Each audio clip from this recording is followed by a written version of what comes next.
خاوتي خواتاتي اهلا وسهلا مرحبا بكم يا جماعة الخير مساء الخير عليكم نزول في الله والسلام عليكم. J'espère que vous allez bien, j'espère que vous vous portez bien. Nous sommes le 21 mai, nous sommes à la fin du mois de mai. Dans 9 jours, on terminera ce mois de mai, très compliqué comme tous les mois en Algérie. Mais bon, à partir du début du mois de juin, on va commencer à se préparer à entrer en été. Et sachant que l'été réellement en Algérie ne commence plus au mois de juin, il a commencé déjà au mois de mai. En réalité, les températures estivales en Algérie ont commencé déjà depuis le mois d'avril. Déjà au mois d'avril, même le mois de mars, il y avait des journées où il a fait plus de 30 degrés. Sauf que là, l'été en Algérie, ça va faire plus de 40 degrés. Ou à la belle, comme malheureusement, quand les étés commencent en Algérie, les étés sont synonymes d'évasion, de vacances, de farniente, de repos.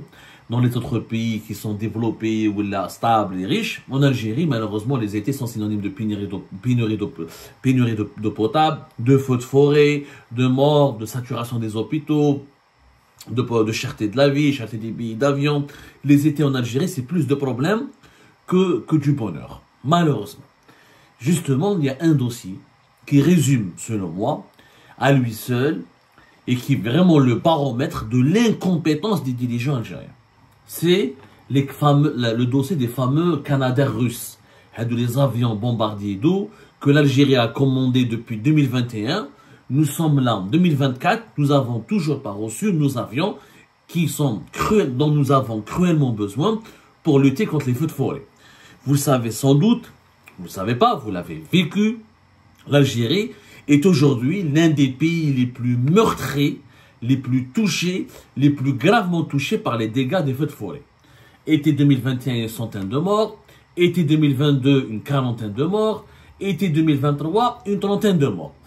Dans le bassin méditerranéen, nous sommes toujours le pays qui déplore le plus grand nombre de morts.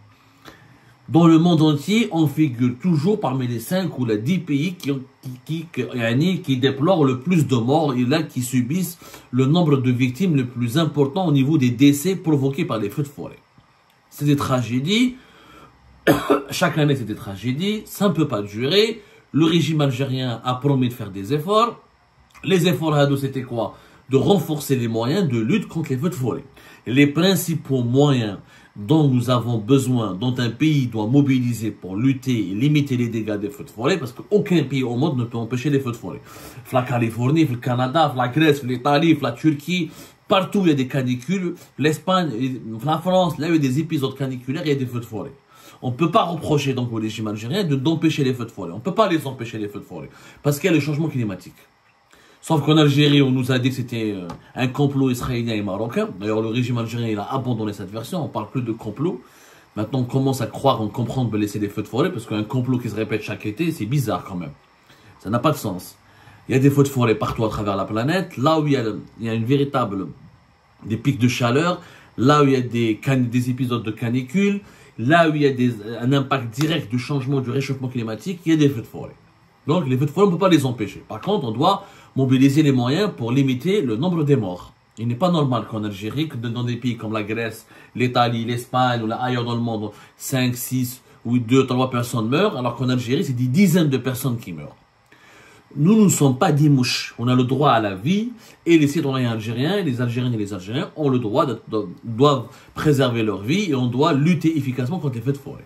Le dossier le Canada russe est tout simplement catastrophique. L'Algérie, elle a commandé à la Russie, qui est un pays qui est en guerre, dont on ne peut pas les payer directement avec du dollar ou avec de l'euro. Alors ce sont les principaux moyens de paiement que l'Algérie utilise, parce qu'elle est boycottée, la Russie est sous sanctions occidentales. Les principaux centres, les principales usines et les principaux centres de production de la Russie, les principaux complexes, les principales unités du complexe industriel russe sont mobilisés pour fabriquer des armes pour la guerre en Ukraine. Donc la Russie n'a pas pu nous livrer les avions, pour des raisons objectives. Les 4 avions qui ont été commandés par l'armée nationale et populaire à la Russie n'ont pas pu être reçus. Nous avons reçu qu'un seul avion. Nous avons commandé 4 avions, les Beriev. Les Beriev sont très intéressants. Les Beriev BE-200, ils ont une capacité d'un réservoir de 12 000 litres. Il peut se rapprovisionner directement au niveau de la mer, ou là au niveau d'une rivière, ou là au niveau d'une aire Il y en a d'une surface d'eau. C'est des avions qui sont réputés, connus, c'est vrai. Ils ont fait leurs preuves, sauf que la Russie ne peut pas les livrer. Et toutes les raisons objectives, nous avons récupéré un Beriev après avoir recouru à une médiation pour que le moteur qui était fabriqué ou là, qui était en Ukraine puisse... C'est l'Algérie qui a récupéré le moteur qui était fabriqué en Ukraine pour ensuite le livrer à la Russie, pour que la Russie rassemble tout l'avion et le livrer à l'Algérie. Il faut savoir que les avions, même Airbus, même Boeing, ni les Japonais, ni les Russes, ni les Chinois, ni les Américains, ni les Européens, personne ne fabrique 100% de l'avion. Airbus c'est européen, Boeing c'est américain, les Russes ils ont leurs propres avions, mais c'est pas du 100%. Dans un avion, il y a des composantes, il y a une partie qui est fabriquée toujours par un fournisseur qui est à l'étranger. Airbus, ils ont des fournisseurs dans des pays asiatiques, dans des pays africains comme le Maroc ou la Tunisie. Ils ont des Boeing, elle a des fournisseurs asiatiques ou là dans des pays en Amérique latine. Donc, si le fournisseur n'arrive pas à fournir ou à donner les composants nécessaires pour fabriquer l'avion ne peut pas être fabriqué. Comme l'Ukraine était l'un en Ukraine, les avions Beriev, parmi les fournisseurs de l'avion russe, il y avait des entreprises ukrainiennes. Donc, c'était extrêmement compliqué pour l'Algérie de déjà se faire livrer un seul avion. Il reste 3 avions. On ne peut pas les faire livrer, on n'arrive pas à les avoir et on ne les aura pas.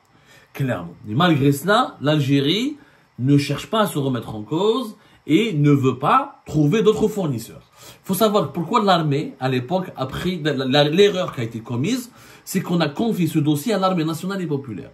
Or, l'armée nationale et populaire, pourquoi elle a choisi les Beriev? Parce que la Russie, c'est le fournisseur traditionnel de l'armée algérienne. Donc, du point de vue commercial, l'armée algérienne aurait pu demander à son fournisseur russe des paiements partant, des facilités de paiement.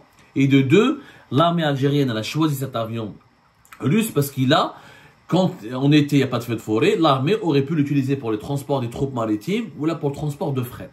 Il a d'autres utilisations. Alors que les avions classiques, les Canadair classiques, qui sont plus canadiens et américains, sont des avions bombardiers d'eau et on peut les utiliser que pour l'usage de lutte contre les feux de forêt, que pour transporter de l'eau et lâcher cette eau, ces quantités d'eau sur des incendies. Donc l'armée algérienne, elle a préféré, elle voulait être plus pragmatique, elle rachète des avions russes qu'elle peut utiliser pour ses besoins militaires et qu'elle va mettre au service du pays lorsqu'il y a les feux de forêt qui ravagent le pays. Sauf que c'était un mauvais choix. Un mauvais choix parce que l'armée ne devait pas gérer ce dossier. C'est une acquisition d'un matériel civil. Donc l'armée, elle devait rester à part. Il fallait traiter cette question de l'acquisition des Canadair et des avions bombardiers d'eau de façon rationnelle. Le pays avait en urgence besoin. Donc, qu'est-ce qui se passe? Chaque année, on loue. On louait des petits avions qui ont une capacité de transporter ou là, de déverser 3000 litres d'eau. Cette année, on n'a pas loué parce que Tassili Airlines, filiale du groupe Sonatrach, a décidé de 5 avions depuis le Chili. Ce sont des avions qui ne sont pas de fabrication chilienne, c'est des avions, mais des petits avions. Qui peuvent transporter uniquement 3000 litres d'eau. Les avions que nous avions, les appareils qui ont été loués en 2002, en 2022, en 2023, l'Algérie a décidé cette fois-ci de les acquérir. 5 avions ont été déjà réceptionnés par Tassili Airlines et un 6e normalement sera avant la fin de l'année 2024. Donc il ne sera pas utilisé pendant l'été. Donc on n'aura que 5 avions, ce sont des petits appareils, qui ont une réserve d'eau à 3000 litres. Ça ne suffit pas réellement pour lutter contre des feux d'incendie, notamment dans le bassin méditerranéen. Quand on a plusieurs hectares de forêt qui brûlent, nous avons besoin au minimum d'avions qui ont des réservoirs de double, et entre 6000 jusqu'à 10 000.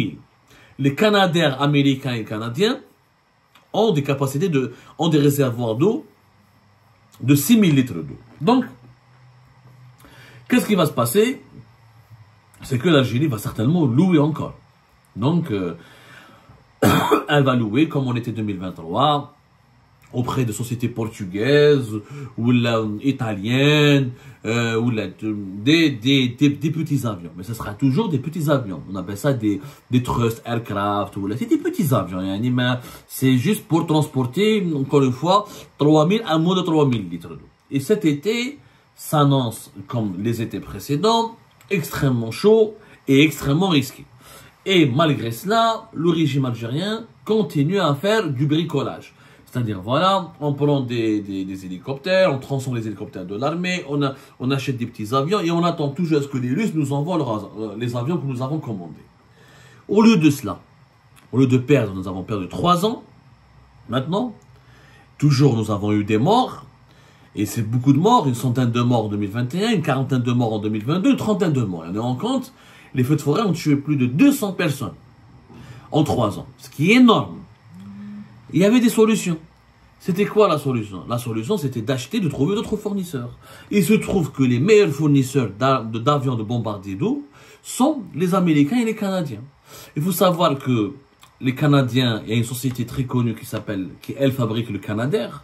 C'est une société extrêmement connue d'Aviland, là j'ai oublié comment elle s'appelle, mais elle est très connue dans le domaine. Extrêmement connue dans le domaine. Sauf que cette société canadienne, depuis l'Algérie, elle a perdu donc beaucoup de temps.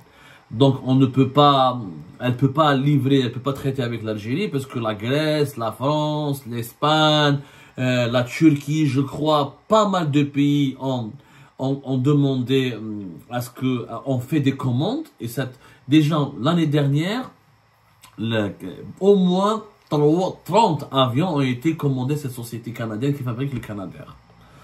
Donc ça va être compliqué pour cette société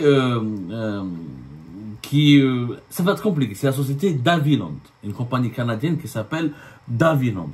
Ok, les Dash. Les Dash, c'est aussi une compagnie canadienne, une filiale de Bombardier. Le Canada, ils ont une société, ils ont une industrie aéronautique qui est bien développée. Ils ont le groupe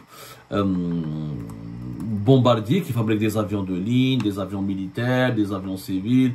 C'est un groupe qui, bon, il n'a pas la même taille que Boeing ou là, que Airbus, mais Bombardier les baisse bien. Mais ils ont des références industrielles très intéressantes. Ils ont déjà vendu des avions à l'Algérie, etc. Ils sont connus Bombardier. Ils ne sont pas uniquement dans l'aéronautique, mais ils ont une importante filiale de l'aéronautique.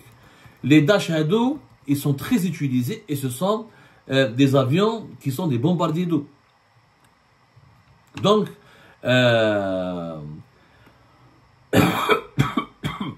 ça aurait pu être un fournisseur important. L'Algérie aurait pu s'approcher de bombardiers aéronautiques ou des autorités canadiennes pour trouver des solutions. Au lieu de dépendre uniquement du grand frère russe ou de le fournisseur russe, la Russie elle a d'autres problèmes et elle n'arrive pas à livrer et elle ne peut pas livrer. Encore une fois, elle ne peut pas livrer. Ou avec les Américains, ils ont les avions. Alors Airbus et Boeing, ils ont commencé à transformer certains de leurs avions en avions de bombardier d'eau. Donc il est possible de traiter avec Boeing et Airbus. Les Chinois, il y a un fabricant chinois qui se lance et qui a commencé à expérimenter des modèles d'avions bombardiers d'eau. Aux États-Unis d'Amérique, il y a un autre type d'avion qui est beaucoup, c'est pas comme les Canadair, etc. C'est les Beechcraft.